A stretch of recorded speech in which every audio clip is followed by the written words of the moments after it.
could actually cry right now. Grand Seiko finally did it. We have a new pair of Spring Drive dive watches that are only 40.8 millimeters in diameter, and that's just the tip of the iceberg. Let's dive in. With U.F.A Spring Drive in its arsenal, Grand Seiko in any category of watch has the potential to create the most accurate mainspring-driven watch in the world.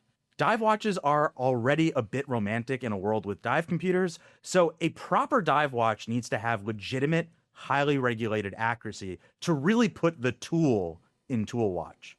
When U.F.A Spring Drive debuted last Watches and Wonders, there was a clear surface headline worthy of applause, a spring-driven movement that runs within a pledged accuracy of plus or minus 20 seconds per year, which amounts to an accuracy 6 times greater than the already highly accurate 5-day 9RA2 that is accurate within half a second per day or 15 seconds per month.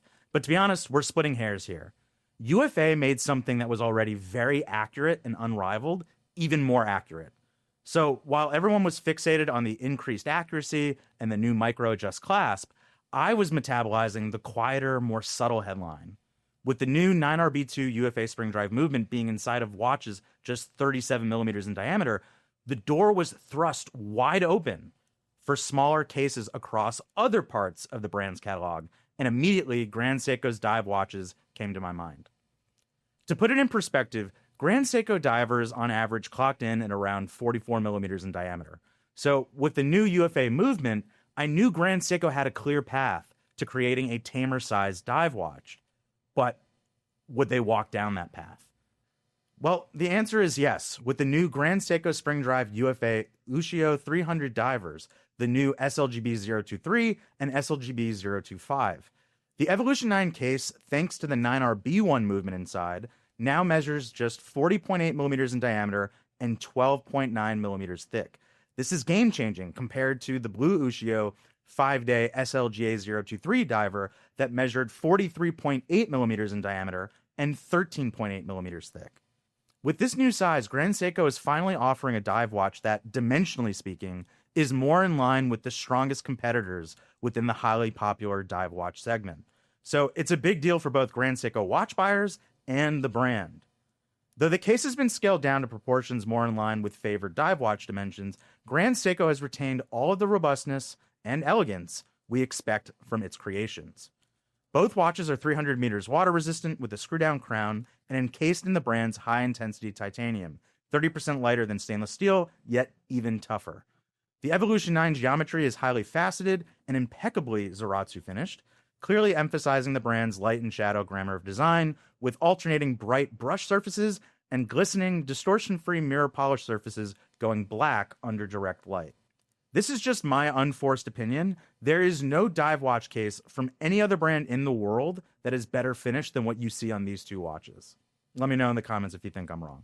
Framing each dial is a color-matched ceramic bezel insert with a full 60-minute timing scale, and the bezel, with its 120 clicks, allows for precise adjustment, and its knurling makes it easy to grip. It feels great in hand.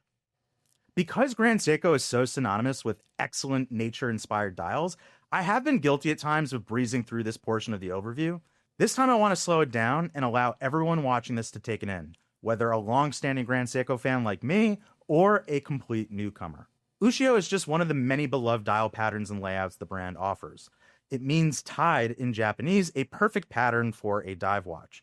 The inspiration for the pattern comes from the Japanese archipelago, a source of inspiration for not just Grand Seiko, but also in broader Japanese culture and art.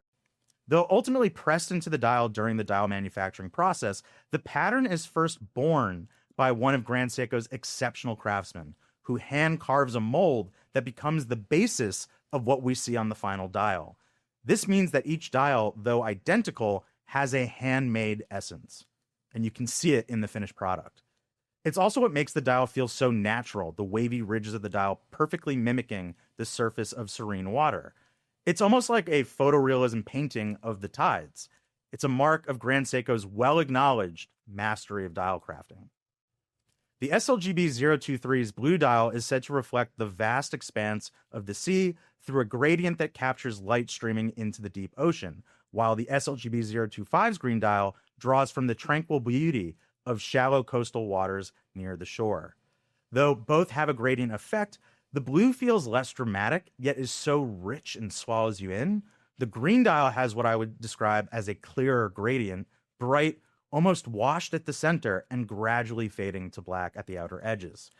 It may seem counterintuitive to have such a captivating backdrop that has the potential to hinder legibility of the indications, but for Grand Seiko, beauty and legibility never come at the expense of one or the other.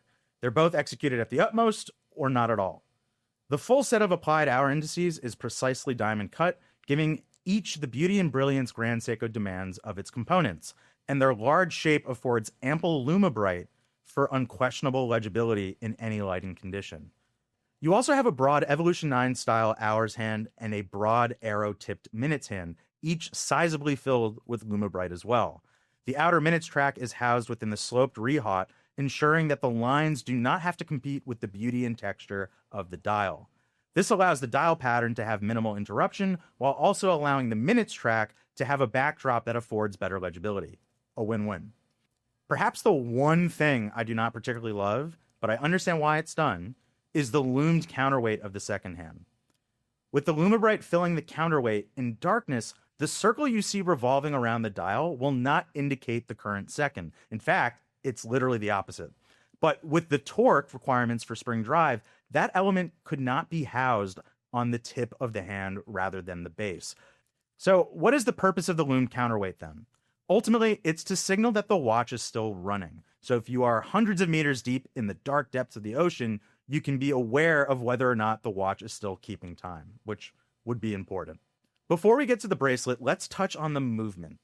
As I mentioned earlier, these watches are driven by the U.F.A Spring Drive 9RB1, not the 9RB2 found in the 37mm Ice Forest watches. The difference is that the power reserve indicator has been moved to the front on the dial side, and you'll also notice that there is no date complication on these two Ushio Diver dials.